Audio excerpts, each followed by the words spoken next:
I wish the mainstream media actually cared about authenticity.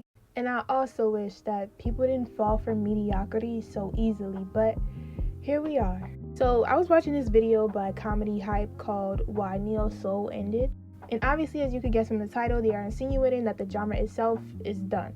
But I would have to disagree with that, and I'm going to tell you why. I do believe that it has changed, and in my eyes, there are a few things that have happened, and why it seemed to go under the radar as non-existent.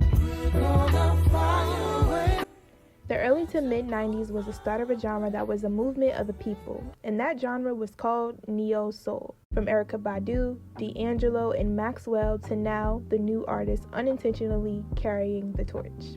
The only reason I'm saying unintentionally is because I believe that it's something that they really don't mean to do, something that a lot of them aren't necessarily conscious of. Like, they don't make music with the intention of being neo-soul. It's just in them to be like that. Sort of similar to the pioneers of the space. It wasn't what was on them, it wasn't what they were doing. To be neo-soul was just in them. Even though a large majority of people who are fans of the genre, including myself, believe that neo-soul began in the 90s, its roots can actually be traced back to the 80s. Thanks to Tony.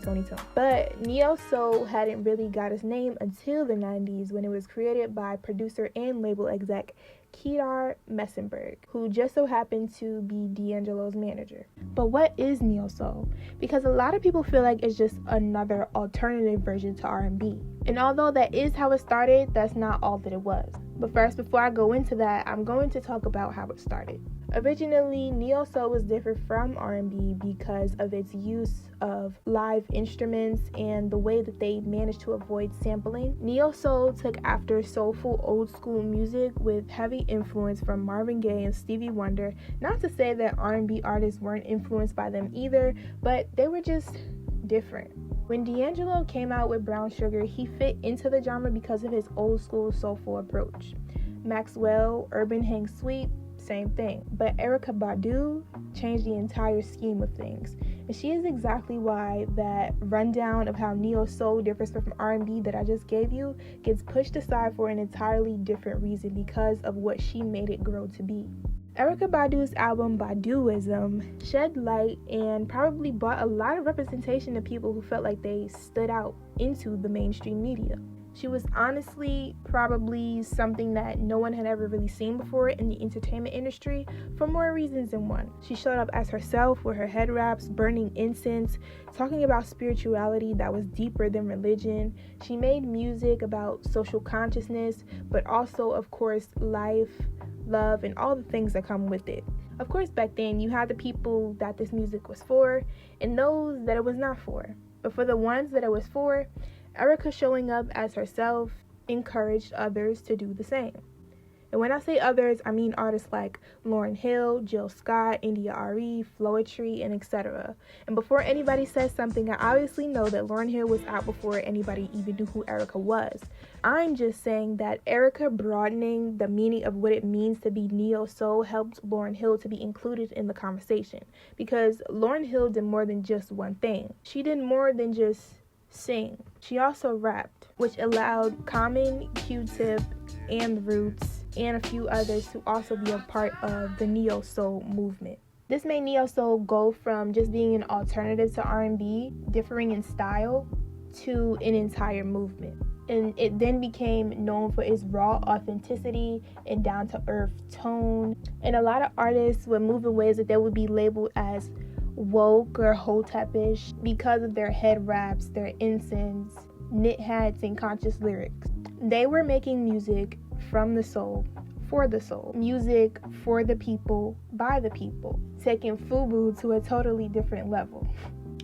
As opposed to other genres in the mainstream like hip-hop and R&B that valued superficial things to appease to a wider audience. Eventually, of course, by the early 2000s, it led to its demise as far as mainstream success because the artists started to resent mainstream media and they began refusing to appease to it. So that meant not really caring about putting out music just for the sake of getting a hit like most artists would do, which especially back then could hurt how much an artist's music would thrive, because there was no social media and most people weren't going out of their way to find anybody. Whatever was on the radio was it, as opposed to now you can go and find anything that you want, and an artist can be so much more successful underground than for what it was back then.